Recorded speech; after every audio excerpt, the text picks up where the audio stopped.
naval warship Delta 63. Welcome to the Indian Ocean. Naval warship Delta 63, Arrow Leader, many thanks. Most reassuring to have an Indian warship guarding the seas. Arrow Leader Delta 63. May you touch the sky with glory. Happy landings. Delta 63, Arrow Leader, wish you fair winds. Happy hunting, over and out.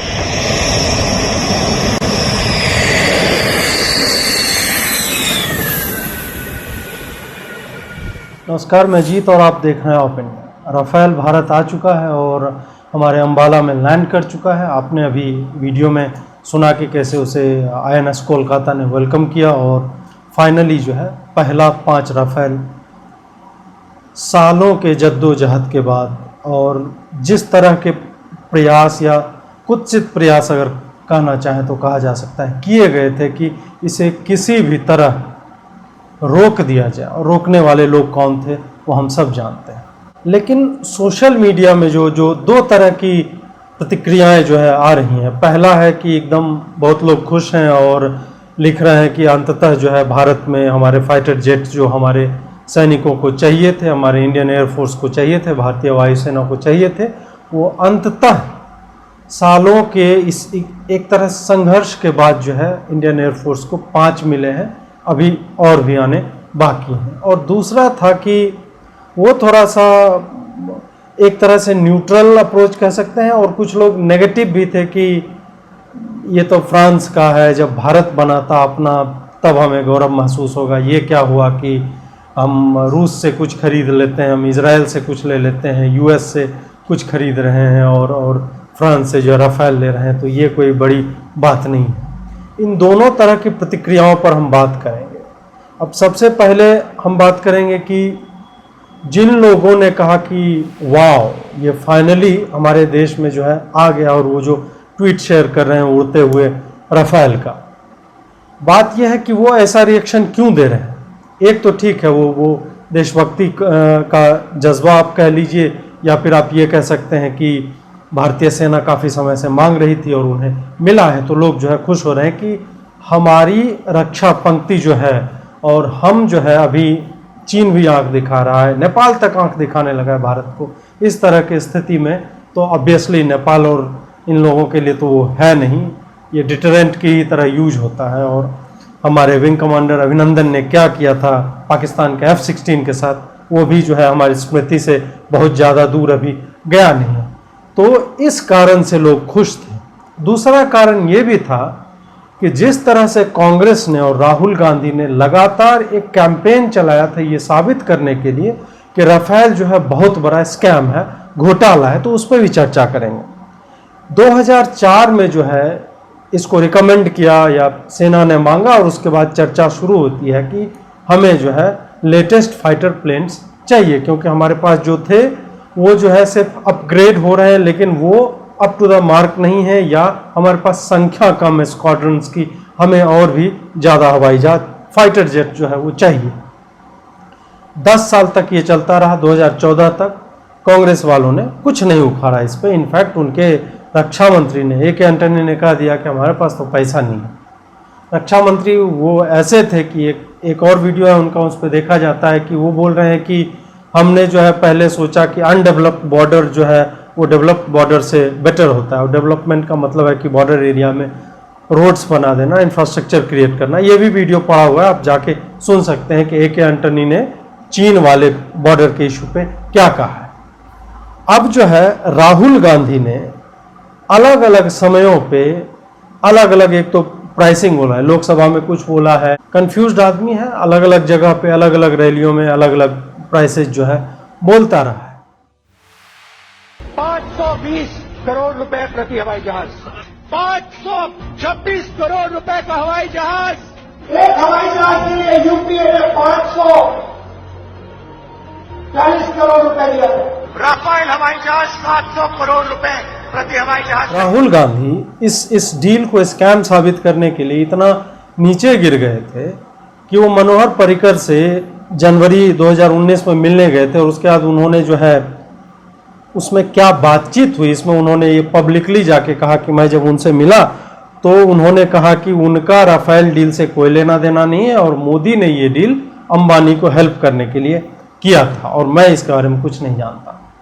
Manohar Parrikar इससे काफ़ी क्षुब्ध हुए। जाहिर सी बात है कि उन्होंने ऐसा कुछ नहीं कहा था और उन्होंने क्लियरली मेंशन किया कि 5 मिनट की मीटिंग में राफेल के बारे में कुछ नहीं बोला गया और मुझे आशा नहीं थी कि राहुल गांधी इस तरह से इस कर्टसी मीटिंग का, मुझे लगा कि वो मुझे स्वास्थ्य लाभ के लिए जो है मिलने आ रहे हैं और मुझे जो है दिलासा देने आ रहे हैं और इस तरह की बातें हैं, लेकिन उन्होंने इस मीटिंग को इस तरह से अपने पॉलिटिकल गेन के लिए यूज किया, ये मैं नहीं जानता था। उसके बाद फिर द हिंदू के एनराम की नौटंकी आती है, जब उसने एक डॉक्यूमेंट को जिसमें एक डिसेंट नोट था, कि डिसेंट नोट होता है कि हम कुछ मतभिन्नता प्रकट कर रहे हैं किसी पे, राफेल डील के ऊपर था कि किसी एक अफसर ने लिखा था कि प्राइम मिनिस्टर जो है इसमें इन्वॉल्व हो रहे हैं, पीएमओ को इसमें इन्वॉल्व नहीं होना चाहिए डील में, और उन्होंने ये लगाया था। तो उसके नीचे रक्षा मंत्री ने लिखा था कि आपको ओवर जो है रिएक्ट कर रहे हैं, आप ज़्यादा रिएक्ट कर रहे हैं, पीएमओ सिर्फ मॉनिटर कर रहा है, उसको देख रहा है, इसमें वो एक तरह से घुसपैठ नहीं कर रहा है या डिक्टेट नहीं कर रहा है कि डील किस तरह से होगी, जो भी है। तो इस तरह का उसमें जवाब भी छपा हुआ था।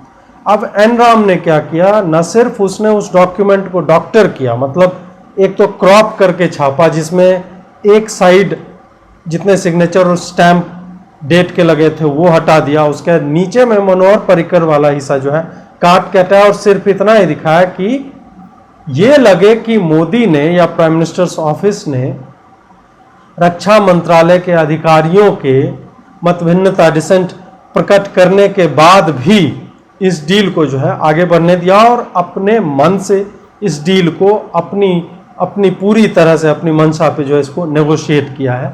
ये भी चला, हालांकि उसी दिन इसका खंडन भी हो गया और एनराम को जो है, मतलब जाहिर सी बात है कि ऐसे लोग इतने पतित होते हैं, इतने धूर्त होते हैं कि वो अपोलोजाइज तो करेंगे नहीं।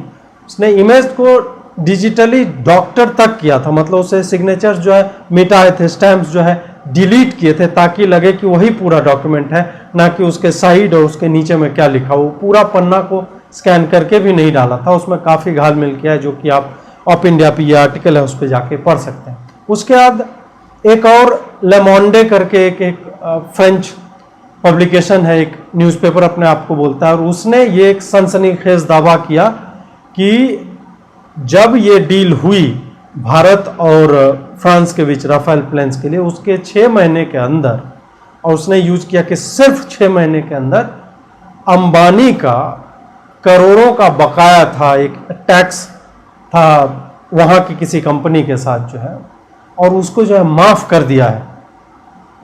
तो इसमें बाद में पता चला कि वो टैक्सेस जो है इलीगल थे और ये कंटेस्ट कर रहा था, अंबानी की कंपनी कंटेस्ट कर रही थी, और उसको बाद में एमिकेबली दोनों पक्ष ने बैठ के एक समझौते के अनुसार और लॉ ऑफ द लैंड, जो फ्रांस का के जो तय नियम है, तय कानून है इन मामलों को लेके, उसके हिसाब से उसको पूरी तरह से सुलझाया और दोनों के बीच में सेटलमेंट हो गया। और फ्रांस के राजदूत तक को आना पड़ा ये बताने के लिए कि इसमें ऐसा कुछ भी नहीं है, इसमें पॉलिटिकल इंटरवेंशंस हुए और मोदी ने जो है डिक्टेट किया है कि अंबानी का जो ये बकाया माफ कर दिया जाए। ये भी एक बात आई थी। उसके बाद फिर एक इटालियन कनेक्शन भी इसमें आता है।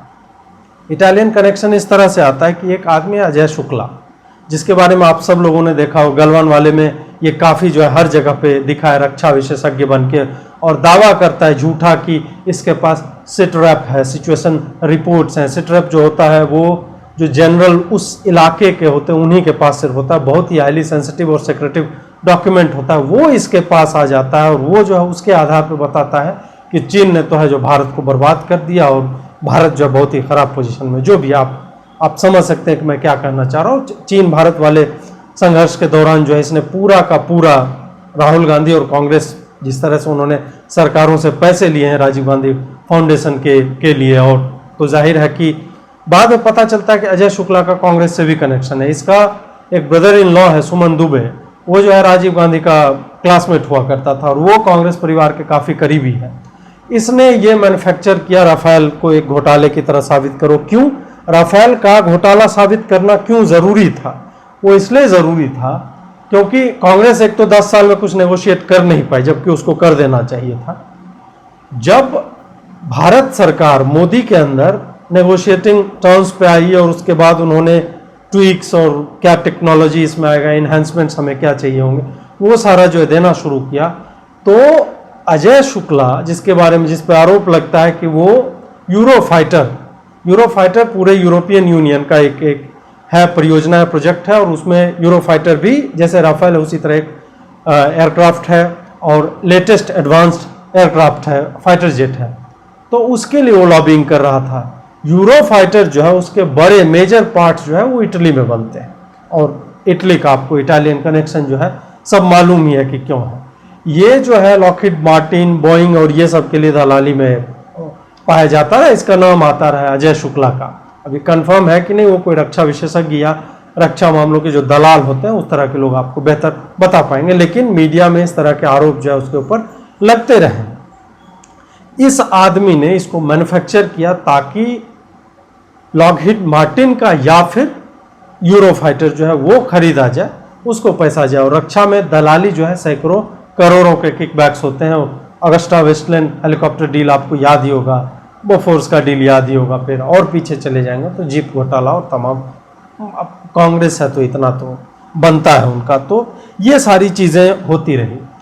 फिर एक बात चली कि कांग्रेस तो जो है मात्र 526 करोड़ में, 540 करोड़ में, और आपने देखा कि कितने कितने करोड़ में कांग्रेस अलग अलग समय पे राहुल गांधी के अनुसार जो है डील कर रही थी पर एयरक्राफ्ट। और मोदी सरकार ने तो उससे जो है बहुत ज़्यादा रुपये दे रहा है। ऐसा क्यों कर रहा है? यही घोटाला है। और इसको घोटाला साबित करने के चक्कर में राहुल गांधी इतने फर्दर चले जाते हैं कि उन्होंने और पूरी पार्टी ने, और इनफैक्ट जो भी गैर भाजपाई थे, जो जिसको मोदी से समस्या थी, भाजपा से समस्या थी और शायद भारत राष्ट्र के होने से ही समस्या थी, वो सब जो है बोल रहे थे कि तुम जब बोल रहे हो कि उसमें इक्विपमेंट्स अलग अलग टेक्नोलॉजी लगी हुई है, और जो यूपीए के टाइम में डील हो रही थी वो अलग एयरक्राफ्ट था, अभी जो है 15 साल में वो अलग एयरक्राफ्ट बन चुका है, तो उसमें क्या क्या ऐसा है जो तुम खरीद रहे हो, ये पब्लिक क्यों नहीं करते हो डिटेल?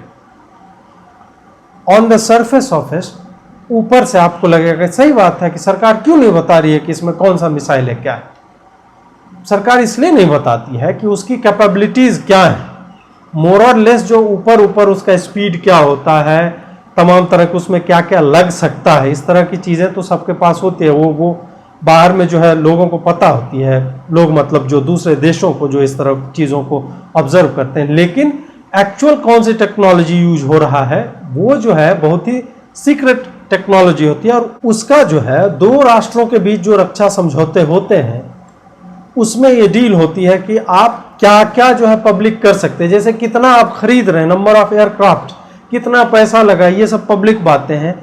और लेकिन उसके बियॉन्ड उसमें किस तरह की टेक्नोलॉजी यूज हुई है, ताकि वो उस टेक्नोलॉजी को कोई और ना डेवलप कर ले या रिवर्स इंजीनियर ना कर ले या जो भी है, तो उसके लिए समझौते में रहता है कि इसको आप पब्लिक नहीं कर सकते हैं। और अगर आप पब्लिक करते हैं तो आप फ्यूचर में उस राष्ट्र के साथ आप अपने तमाम समझौतों को लेकर, अपने तमाम जो द्विपक्षीय संबंध होते हैं, बायलैटरल रिलेशंस होते हैं, उसको आप कॉम्प्रोमाइज कर रहे होते हैं। आप यहाँ पे हो सकता है कांग्रेस के प्रेशर में आके बता देते कि इसमें क्या क्या है, तो हो सकता है कि आगे आपको या तो ये डील स्क्रैप हो जाती या फिर आगे आपको फ्रांस से और भी कुछ लेना होता, और सिर्फ फ्रांस से ही नहीं, फिर बाकी देशों को भी लगेगा ना कि भारत के साथ अगर हम डील करेंगे तो हमारी जो टेक्नोलॉजी है वो भारत जो है, कभी भी सरकार बदलेगी और कोई भी सरकार उसको आउट कर देगी, बाहर कर देगी, तो वो हम उसके साथ डील क्यों करें, हम उसके साथ समझौते क्यों करें। दूसरा एस्पेक्ट ये है कि इसको बहुत ही अगर सिंपलर टर्म्स पे बोलूं, जैसे 2004 में डील नेगोशिएट होना शुरू हुआ था, अगर उस समय 526 करोड़ मान लीजिए प्राइस था, अभी 2020 चल रहा है जब एक्चुअल में डिलीवरी हो रही है, बहुत ही सीधी सी बात है, आपके दूध का दाम कितना बढ़ा है तब से। 13 रुपये जो दूध मिलता था टोन्ड मिल्क, अभी 46 रुपये में मिल रहा है, तो लगभग 4 गुना या 3.5 गुना उसका प्राइस बढ़ा है। ठीक, ये तो एकदम सिंपल बात है। आप गाड़ियों का दाम देख लीजिए कि जो बाइक 40,000 में मिलती थी अब जो है 80,000 में मिल रही है। एक और अगर उदाहरण देना चाहूँ तो अगर आप कोई गाड़ी खरीदते हैं 4 पहिए वाली, तो उसमें अलग अलग रहता है। एक बेसिक मॉडल होता है जिसमें कुछ नहीं होता है, आपको मतलब बेसिक एक कार दे दी गई, जो कार है वो चलेगी और उसमें आपको एयर कंडीशनर लगाना होगा, आपको म्यूजिक सिस्टम लगाना होगा, अगर आपको पावर स्टीयरिंग चाहिए उसका अलग से दाम लगता है, आपको और भी चाहिए। आप जितनी चीज़ें जोड़ते जाएंगे उतना उसका प्राइस बढ़ता जाता है। राफेल में भी यही हुआ। एक तो 15 साल से 16 साल हो गए हैं जब ये फाइनली उतरा है हमारे पास 5 जहाज। 15 सालों में एक तो नॉर्मल प्राइस जो है ऑब्वियस सी बात है वो फ्लक्चुएट करेगी। आप फ़ोन का दाम ले लीजिए ना, जो 2007 में मान लीजिए आईफोन जो आया था वो 37,000 का हुआ करता था, और अभी जो बेसिक मॉडल आता है वो जो है 73,000 का है। आप देख लीजिए कि लगभग 2 गुना उसका भी कॉस्ट हुआ।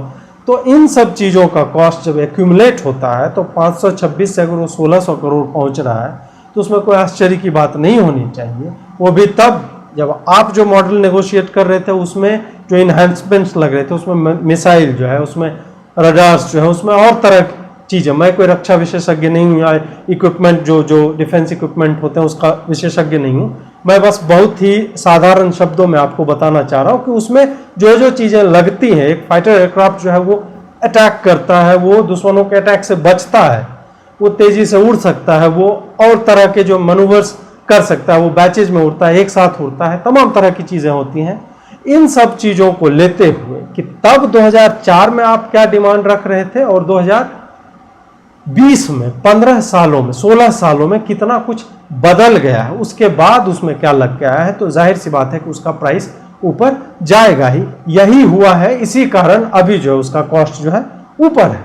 दोनों मैंने आपको बता दिया, एक तो नॉर्मल महंगाई और दूसरा कितना इन्हांसमेंट उसमें जुड़ा है। तो ये लोग जो है फिर भी मतलब इतना लॉजिक के बाद भी इन लोगों ने सुप्रीम कोर्ट तक का रास्ता लिया, और इनको लग रहा था कि सुप्रीम कोर्ट हमेशा वो याकूब मेमन टाइप जो है 2 बजे खुलवा लेंगे और कुछ भी हम कहलवा लेंगे, इनसे हम कुछ भी फैसला सुनवा लेंगे जो हमारे फेवर में होगा। और ये लोग पुश कर रहे थे कि इसकी पब्लिक में सुनवाई हो और इसके बारे में किसी भी तरह से ये डील खत्म हो जाए। मतलब जो ही सरकार पब्लिक में इन सब बातों को रखती, फ्रांस जो है डील कॉल ऑफ कर सकता था। मतलब उसके पास ये रहता है, इस तरह के क्लॉज होते हैं कि अगर आप जो है जो कॉन्फिडेंशियल इंफॉर्मेशन है, जो विश्वस्त चीज़ें हैं जो हमने सिर्फ आपके साथ शेयर की हैं, जो सिर्फ 2 एयरफोर्स के साथ 2 रक्षा मंत्रालयों के बीच समझौता हुआ, उसको आप बाहर करेंगे तो हम ये डील कॉल ऑफ कर लेंगे। हो सकता है इस तरह करें। तो ये लोग पूरी तरह से लगे हुए थे कि सुप्रीम कोर्ट ही बोल दे, या हियरिंग के दौरान जब डॉक्यूमेंट मांगे सुप्रीम कोर्ट तो ऑटोमेटिकली हम जो है लीक कर देंगे, क्योंकि इनके पास भी था नहीं। इन्होंने कोशिश काफ़ी की थी कि डील के दस्तावेज जो है बाहर कर दिए जाए। इन्होंने एक्चुअल में चोरी के दस्तावेज जो है वो भी पटल पे रखने के, कोर्ट में रखने की कोशिश की थी, और जिसको जो है डिसमिस कर दिया गया था। सुप्रीम कोर्ट ने फॉर्चुनेटली जो है उसमें सीधा बोल दिया कि हम इसे इन कैमरा, मतलब हमें लिफाफे में दो, और इसकी हियरिंग जो है मतलब पब्लिक के लिए नहीं होगी। हम जो है देखेंगे कि तुम जो क्लेम कर रहे हो और सरकार जो बोल रही है उसमें कुछ है कि नहीं। अंततः जो है बंद लिफाफे में जो जाता है सुप्रीम कोर्ट के पास, और सुप्रीम कोर्ट ने जो उसको खारिज कर दिया कि नहीं, इस डील में कोई भी गलती नहीं है, कुछ भी बुराई नहीं है। जबकि एक तरह से अगर देखा जाए तो supreme court had no business being in it, क्योंकि ये लेजिस्लेचर का मामला है, ये पूरा का पूरा सरकार का अधिकार क्षेत्र होता है। फिर भी जब सरकार के पास कुछ छुपाने के लिए ना हो, ना उन्होंने कोई घोटाला किया हो, तो वो जो है इसमें भी ठीक है, तुम्हें सुप्रीम कोर्ट भी जाना है, हम सुप्रीम कोर्ट भी जाएंगे, लेकिन हमारे टर्म्स ये रहेंगे कि हम इसको आउट नहीं करेंगे, हम डॉक्यूमेंट्स को पब्लिक नहीं करेंगे और तुमको भी नहीं दिखाएंगे। हम सुप्रीम कोर्ट को दिखाएंगे और सुप्रीम कोर्ट देखेगा, जजेस जो है वो देखेंगे और वो तय करेंगे कि ये इसमें जो है डील जो है सही है, गलत है, जो भी है। अब जो है अब वीडियो का दूसरा हिस्सा, और ये मैं छोटा रखने की कोशिश करूंगा। अब यहाँ पे दूसरे तरह के लोग आए कि हाँ ठीक है राफेल तो आ गया, लेकिन फ्रांस का है, इंडिया का थोड़े ही है। इसमें कुछ वो भी लोग हैं जो जेन्युइनली कंसर्न है कि हम क्यों नहीं बना पा रहे हैं, हमें दूसरे देशों से जो है इस तरह के इक्विपमेंट्स क्यों खरीदने पड़ रहे हैं, हम रक्षा के मामले में या किसी भी मामले में तकनीकी दक्षता हमारे पास क्यों नहीं है। सवाल जायज़ है उनका, एक भारतीय के रूप में हमें भी ये सवाल पूछना चाहिए, और फिर उसका जवाब भी मैं आगे दूंगा कि ऐसे सवालों का जवाब क्या है। कुछ लोग इसी में सिनिकल हो जाते हैं, वो मजाक उड़ा रहे हैं कि तुम्हारा अपना क्या है, तुम तो दूसरों से लेके जो है उछल रहे हैं और खुश हो रहे हैं। पहली बात यह है कि ऐसा तो है नहीं कि हमारे पास मैन्युफैक्चरिंग जो डिफेंस का 70 सालों से काफ़ी तगड़ा था और आते हैं मोदी जी, उन्होंने कहा कि नहीं बंद हो जाएगा, हमसे बाहर से नहीं। ऐसा नहीं था, हम हमेशा से बाहर से ही डिफेंस का प्रोक्योरमेंट करते रहे। कभी एक लार्ज चंक जो है यूएस ने प्रोवाइड किया है, रूस से हमारे संबंध अच्छे थे उससे, अभी जो है हमारा फ्रांस के साथ संबंध अच्छा है, इजराइल के साथ संबंध अच्छा है, रूस से भी है, अमेरिका से भी है। तो हम अलग अलग जगहों से डाइवर्सिफाई कर रहे हैं। और अगर इस 6 सालों की ही बात की जाए, इसमें क्या किया है? तेजस आया जो 1970 से जो है चल रहा था, तेजस आया। तेजस का अब जो मार्क 2 आ रहा है, वर्जन 2 आ रहा है एक तरह से, जो कि 4.5 जनरेशन का है, 4.5 जनरेशन उसको बोल सकते हैं, जो लेटेस्ट अपने LCA जिसको बोलते हैं लाइट कॉम्बैट एयरक्राफ्ट, उस श्रृंखला में जो है, उस रेंज में सबसे जो है अत्याधुनिक एक फाइटर जेट होगा हमारे पास, एक वो हो गया। उसके बाद भारत ही 5th जनरेशन एयरक्राफ्ट भी जो है AMCA जो है वो भी डेवलप कर रहा है, वो भी जो मैन्युफैक्चर हो रहा है। AK-203 जो राइफल्स होती हैं जो हमारी सेनाएं यूज करते थे, उसका मैन्युफैक्चरिंग जो है शुरू होने वाला है। उसके साथ ही डिफेंस कॉरिडोर्स जो है पूरे भारत में कई जगहों पे बने हैं, जहाँ पे डिफेंस से रिलेटेड जो है मैन्युफैक्चरिंग होगा, R&D होगा, ये भी हो गया। बुलेट प्रूफ जैकेट जो हम पहले मंगवाते थे, जिसके कारण हमारे सैनिक मर जाया करते थे, बलिदान हो जाया करते थे, उसकी कमी के कारण हम आज के समय में उसको एक्सपोर्ट भी कर रहे हैं, ये भी है। उसके बाद made in India, defence expo, तमाम तरह की चीज़ें हो रही हैं ताकि यहाँ डिफेंस मैन्युफैक्चरिंग को जो है बढ़ावा मिले, यहाँ कम से कम यहाँ इस धरती पे बनना शुरू हो। ऐसा क्यों है कि यहाँ पे हम बनना शुरू हो, चाहे विदेशी ही आके बनाए, उस पर भी खुश हो रहे हैं। 2 कारण हैं, एक तो यह है कि यहाँ के लोगों को जॉब मिलेगा और यहीं पे बनेगा तो उसका मैन्युफैक्चरिंग कॉस्ट जो है वो कम होगा। दूसरा कारण यह है कि कटिंग एज टेक्नोलॉजी, जो अत्याधुनिक तकनीकें होती हैं, वो रातों रात डेवलप नहीं हो जाती। उसके लिए हमें लगातार प्रयत्न करना होता है, उसके लिए हमें अपनी शिक्षा नीति में बदलाव करने होते हैं। उसके लिए जो हमारी तकनीकी संस्थान हैं, IITs हैं, उसके R&D में, रिसर्च एंड डेवलपमेंट में जो है, शोध में पैसा खर्च करना होता है। क्या हमारे बजट में वो एलोकेशन है? नहीं है। क्यों नहीं है?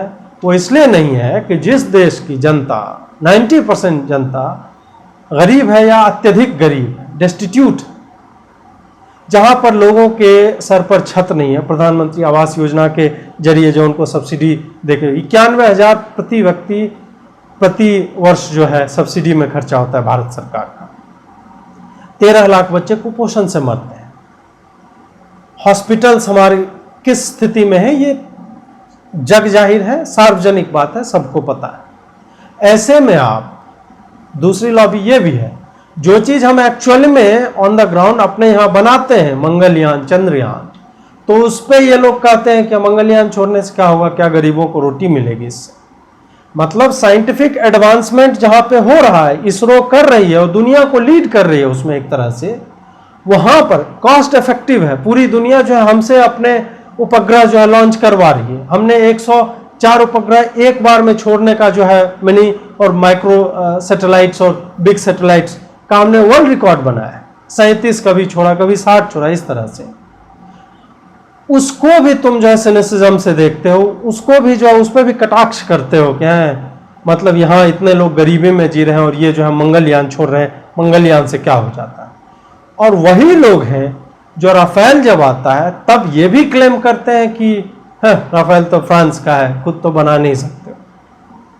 दोनों में आप देख रहे हैं कि दोनों में कितना विरोधाभास है, एक ही तरह के लोग कर रहे हैं। तो बात वही है कि अगर 70 सालों से जो सो कॉल्ड साइंटिफिक टेम्परामेंट वाले प्राइम मिनिस्टर थे नेहरू जी, उन्होंने एक्चुअल में अगर उसी समय से एजुकेशन में जो वामपंथियों से उपन्यास, इतिहास की जगह उपन्यास लिखवाने की जगह वामपंथियों को हटा के और एक्चुअल में जो शिक्षाविद हैं, एक्चुअल में जो हमारे IIT में बढ़िया ब्रेन्स हो, जिसको तुम 40,000 रुपये पे 50,000 रुपया जो है दे रहे हो, उसको जो है 5 लाख मिल रहा है कहीं विदेश में, तो क्यों नहीं जाएगा।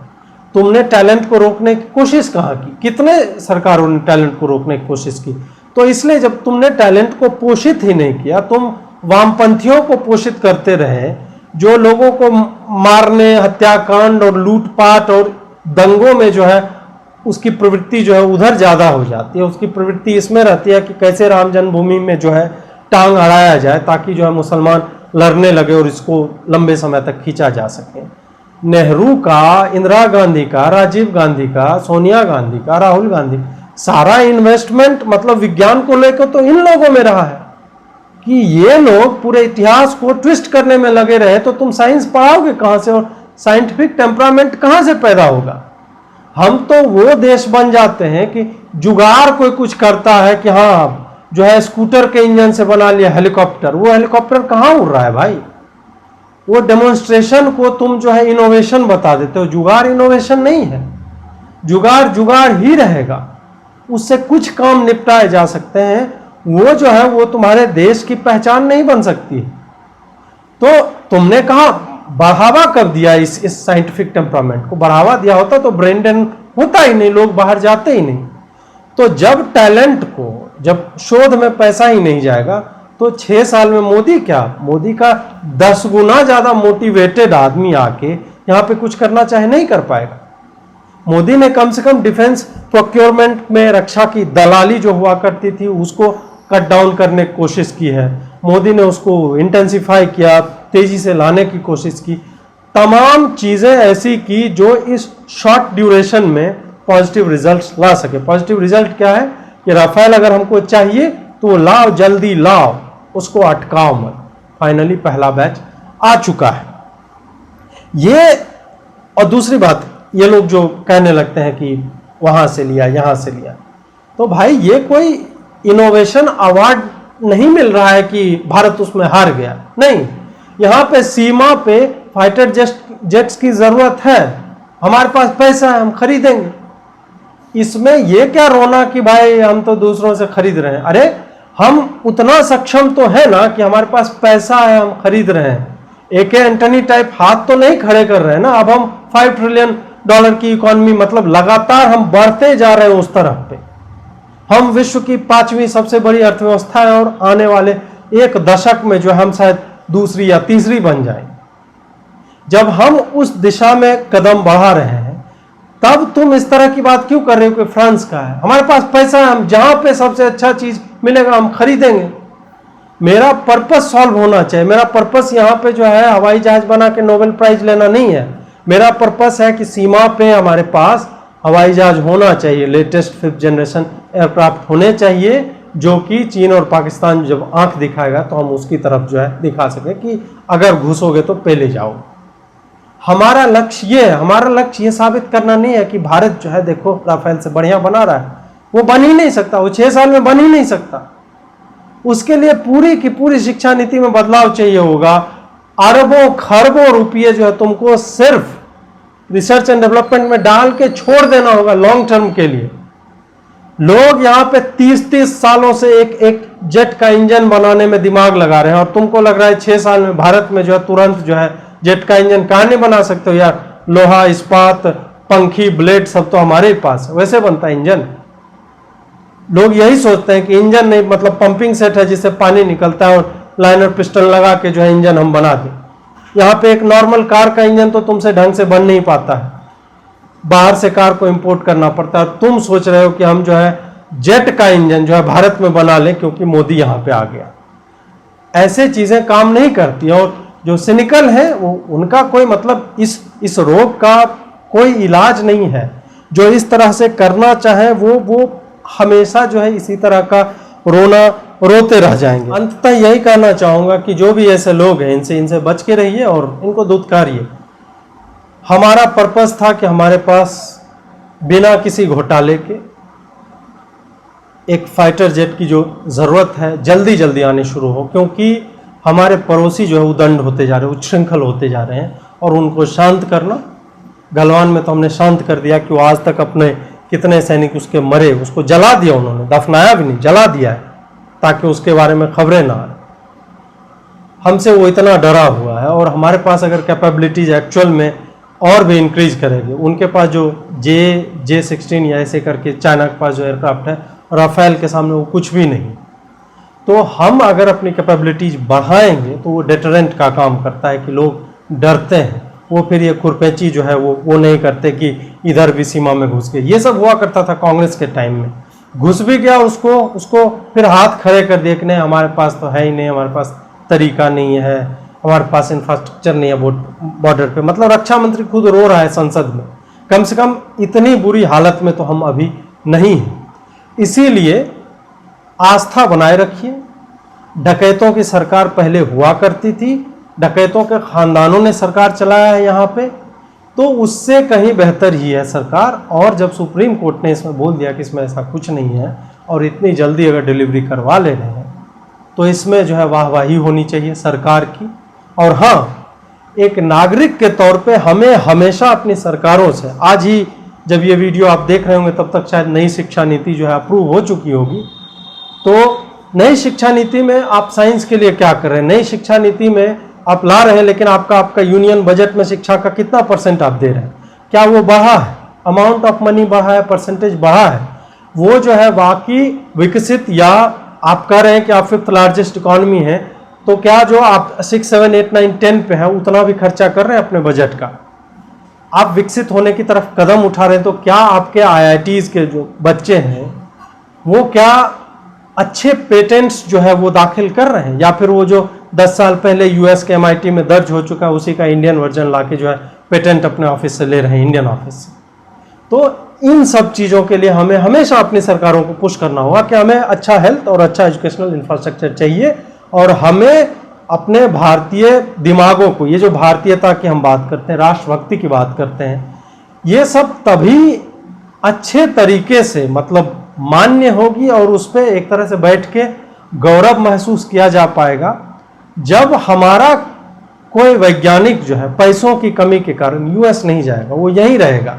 कम से कम तुम कॉम्पिटिटिव तो उसको दो। यहाँ पे तुम चाह रहे हो कि मंगलयान पे जो काम कर रहा है साइंटिस्ट इसरो का, उसकी सैलरी 50,000 रुपया है, जो जूनियर साइंटिस्ट, वो बेचारा दीन दुनिया छोड़ के बेखबर होकर उसकी कोई पर्सनल लाइफ नहीं रह जाती है। हम कह देते हैं कि हमें इस डेडलाइन में चाहिए और वो डबल शिफ्ट कर रहा है, पास में घर ले लेता है ताकि उसको जो है लॉस नहीं हो ट्रैवलिंग टाइम। इस तरह से हाईली मोटिवेटेड इंडिविजुअल्स यहाँ हैं। इसलिए सरकारों को चाहिए कि हमें अपने शिक्षकों को, अपने वैज्ञानिकों को, अपने सरकारी डॉक्टरों को, इन लोगों को तुम उस तरह से पैसा दो, उतना पैसा दो कि ये बाहर ना जाए। ये हमारी धरोहर है, ये हमारे लॉन्ग टर्म एसेट्स हैं, हमारी थाती हैं। और एक जनरेशन जब ऐसा तैयार हो जाता है तो 10 साल के बाद, 15 साल के बाद उसके रिजल्ट्स आने लगते हैं। तब तुम खुद ऐसे इक्विपमेंट्स बनाने लगोगे कि उसको हाई मार्जिन पे दूसरे देशों को यहाँ की कंपनियां बेचेंगी, और उससे अपने पास दोबारा उतना पैसा आएगा कि हम उसको फिर से रीएलोकेट कर पाएंगे जो रिसर्च और डेवलपमेंट होता है उसमें। जुड़े रहिए। बहुत बहुत आभार आपका। नमस्कार।